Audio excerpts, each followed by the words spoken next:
Si Ronald Gadayan, isang janitor sa NAIA, ay nag-viral dahil sa kanyang kahangahangang katapatan. Sa loob ng maraming taon niyang pagtatrabaho, nakapagsauli siya ng milyon-milyong halagang pera at alahas sa kabila ng tukso at simpleng sahod, pinili niyang gawin ang tama. At ang binibenta sa PP Stars ay ang Loyalty Award ni Ronald Gadayan. Ang tanong, bibilin ko ba ito o hindi? Kaya panoorin ang buong episode. Anong ibenta mo? Dito lang sa Pinay Pawn Stars. Magandang umaga po. Ayan. Magandang umaga po. Good morning. Good morning, magandang umaga po, Boss. Ano po pangalan nila? Ako po si Ronald Gadayan. Ronald Gadayan. Gadayan po. Janet Gadayan. Taga saan si Ronald? Bali, Masbate, Bicol. Masbate, Bicol. Opo. Ngayon, saan ka na galing? Bali, nanggaling po ako sa Bulacan. Doon po nakatira po yung asawa ko po. Bulacan. Opo. Saan sa Bulacan? Sa Narosagaray po. Northside. Alright, so anong sadya nyo dito sa Pinoy Pawn Stars? Ay, hanap po sana yung award ko. Award? Opo. Bakit? Sa pagiging matapat. Pagiging matapat? Yes po. Ako po yung most honest Filipino janitor. Most honest Filipino Janitor. Na nakapagbalik na po na higit kumulang nasa 7 million piso cash at alahas po sa 17 years na pagtatrabaho po. 7 million. Opo, kasama yung alahas tsaka mga pera, mga cash. Na-news na ba yan? Opo, madami na po akong news. Tsaka hanggang ngayon may news pa po ako. Anong year yan? Yung pinakamalaki po is 2.4 million na alahas, tapos 600,000 na cash, $5,000, at maraming Saan beses ka na. nagja-janitor? Sa Terminal 2, NAIA Terminal 2 po. Alright. So ilang beses ka na? Nakapulot ka isang beses? Maraming beses na po, nasa 300 times na po. 300 times ka na nakapulot? Yes po. Sa CR minsan, sa basurahan, binabalik ko po. Minsan, sabi nga nila sa airport, may CCTV. Opo, marami. Pero ang madalas ko napupulot po sa mga CR po, halos lahat. O pag nagsi-CR, tama nga. Naiiwan yung mga... Naiiwan din yung mga cellphone. Mga cellphone, mga lahas, sa mga madali. Hindi lang naman po mga kapwa Pilipino of W. Karamihan po mga foreigner na napupulutan ko. Hanggang ngayon, janitor ka pa rin. Opo. Bali, nagpahinga lang po ako ngayon ng 2 months. Magki 3 months na po walang trabaho kasi nga nagpahinga po. Bali, 16 years po ako tuloy-tuloy magtrabaho. Bali, nagkasakit po ako siguro sa sobrang trabaho. So regular ka na doon? Hindi po agency lang po, kaya hindi po, wala pong 16 years hindi ka pa rin regular? Hindi po.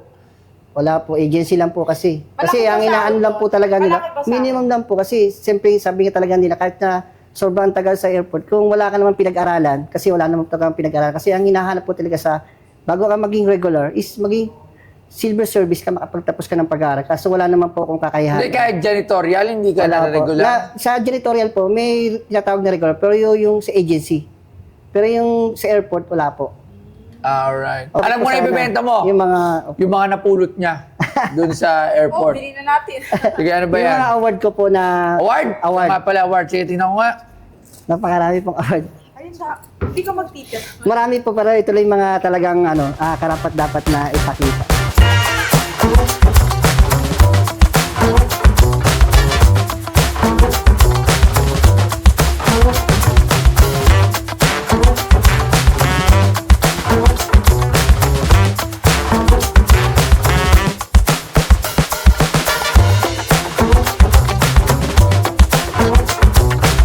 Si Ronald Gadayan, isang janitor sa NAIA, ay nag-viral dahil sa kanyang kahangahangang katapatan.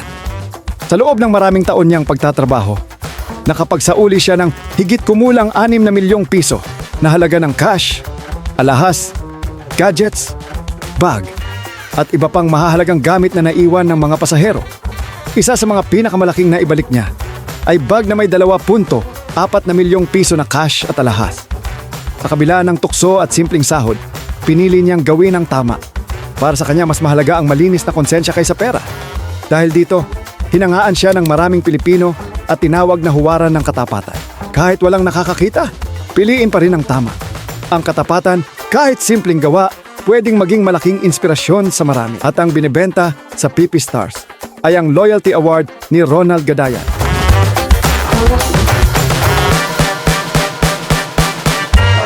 Dahil mga award eh. Marami pa po sa bahay, pero ito yung mga talagang bihira pong magbigay ng award. Bakit mo naman binibenta?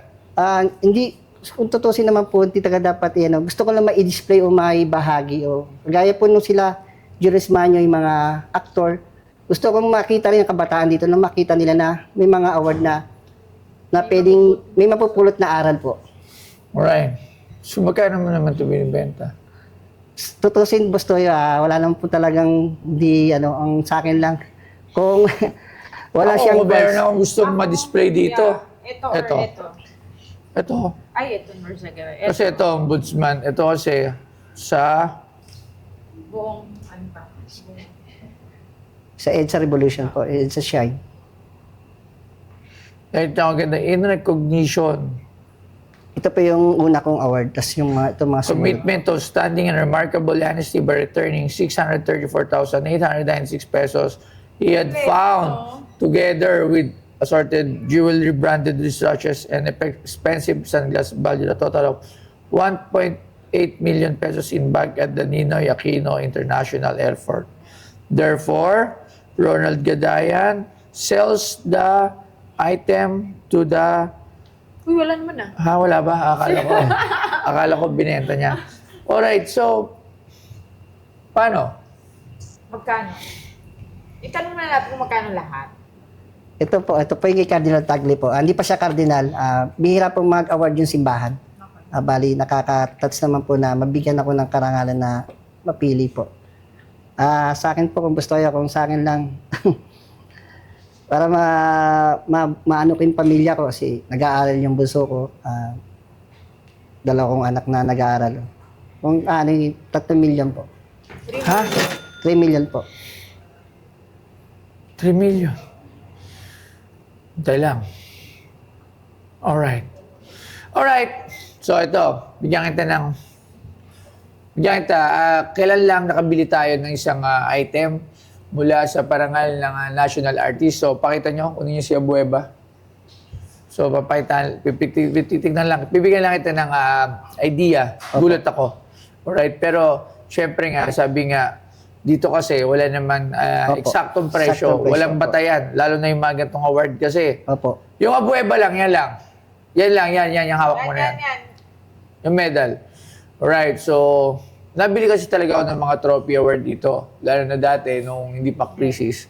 So, ito, bibigyan kita ng sample. Opo. Ito ay isang national artist Opo. medal kay Abueva. So, pagka binigyan ka ng national artist, isa na ito sa pinaka-prestigyoso or prestige na award na matatanggap ng isang individual dito sa Pilipinas kasi national artist ka na nga. Opo. Kumbaga na isama ka na sa national artist. Opo. Nabili ko to ng 15,000 pesos. Opo. Tama ba? O 17 nata. 17 kasi 34 dalawa kasama yung kay Severino no? Nabili ko lang to ng 17,000 Opo. pesos. Opo. Isa siyang national artist si Abueva, isa siyang sculptor. So, alright. So, ito, binili ko siya ng 17,000. Marami nakakakilala sa kanya. Marami siyang mga artworks. Yes, At possible na pwede siyang mabenta sa auction. It could be sold into an auction. Depende sa panahon or sa gagawin natin, di ba? Kasi National Artist Award to trophy. Opo. Alright, tayo dito naman ngayon sa kang inawardan kaya bilang individual na honest, isang tapat na tao. Pero, ang tanong ko, pagka ito ba binili ko, ano bang, pwede ba ito sa auction? Pwede ko ba ito mabenta sa auction? And I think, hindi. Tapos, kung i-display ko siya, worth bang 3 million para i-display ko siya sa shop ko? Kumbaga, for 3 million, bibili ba ako ng isang pan-display sa museum? Di ba? Opo. So, I think, hindi ubra ng 3 million to. Malayo sa 3 million. Hindi ko sinasabi na yung katapatan mo ay hindi naaayon yung 3 million sa katapatan mo. Opo. Walang katumbas yung katapatan mo. Yes po. Bilang isang individual, magaling yan, inaangahan namin yan at talaga namang nakaka-inspire yan at nakakapagbigay ng magandang aral sa ating mga kapwa Pilipino na maging tapat Yes po. sa trabaho at ang hindi kanila ay dapat isole. Opo. Ang hindi mo pag-aari ay hindi mo pwedeng ariin. Tama po. Diba? Opo. So, pero, kung bibilin ko yan, bibili ako ng isa, for display dito. At siguro sasamahan ko na din to ng konting gratitude or pasasalamat din bilang isang tapat. Ako bibilin ko yung award. Ito, Opo. kasama na yung bigay ko, 10,000 pesos. Ikaw, ano masasabi mo? Yun. 10,000 pesos. Ito lang po, kasama po. Ito lang. Ito lang, yan lang. Yung iba itabi mo yan. Sige po. Kasi yan ay simbolo ng iyong Opo. katapatan Opo. na papapamana mo sa iyong mga anak. Anak? Okay, sige. Alright, bumulong si Mrs. Okay, eto bibili na namin to sa trophy mo ng 10,000.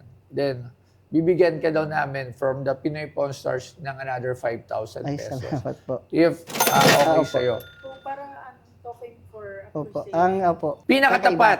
Opo, Isa di sa ko- pinakatapat na di tao ko sa Pilipinas. Alam mo, pangalawa ka lang sa pinakatapat. Opo. Ang unang-unang pinakatapat na nakilala ko, syempre ako. Pasalamatan mo ulit. Opo. Yes! Kaya- Ganyan yung mukha. Ganyan yung mukha. Hindi, joke lang. So, okay na sa'yo? Okay na po sa akin. Pirmahan Gusto mo. Pero meron kang pirma. Ah. Pwede ba siya salamin? Pwede ata yung sa salamin, no? Ito Sa ba, likod. pwede ba ito sa salamin? Sa pula. Ito pwede. Pwede yung salamin. Maraming salamat, Maraming salamat Kuya po, Ronald. Maraming Thank you salamat very po, much. ma'am. At saludo kami sa'yo bilang isang Salamat tapat na Pilipino. Sana po lahat ng mga, hindi lang naman ako, lahat ng mga nakupo mula taas hanggang sa bababa. Kasi sabi nga natin yung katapatan ng isang bansa, yun ang nagpapaunlad sa ating buhay. Tama. Kung lahat ng Pilipino ay tapat, siguradong sapat. Sapat at saka uunlad. Oo. Kapag tapat, sasapat. Maraming salamat, Maraming Kuya. salamat po. Ayusin na natin to. Thank you very much. Thank you po, maraming salamat po. Ako po si Ronald Losa Gadayan, taga Mobo Masbate. Nagpapasalamat po ako sa Pinoy Pawn Star at hindi ko expected na makukuha ni Boss Toyo yung award ko. Bihira yung nagkaroon ng award. Pero sabi ko nga, hindi naman siya worth it na ibenta sa ibang tao. Pero yung may display sa Pinoy Pawn Star at na makita ng kabataan na may kakaibang award na makikita ng kabataan, ay napakalaking halaga. Sabi nga nila, ang mahirap maging tapat sa buhay ngayon sa kahirapan. Pero isipin natin po yung Panginoon Diyos, pamilya at trabaho bago natin gawin ang hindi dapat. Kaya nagpapasalamat ako kay Boss Toyo at kay Madam. Nakapunta ako dito na hindi ko expected na mabibili at may bibigay. Hindi lang dahil binenta, hindi ko gusto ko mai-display dito sa Pinoy Pawn Star na may history siya na pwede siyang sa kabataan, ipagmalaki. Kaya maraming salamat po, Boss Toyo. Thank you po.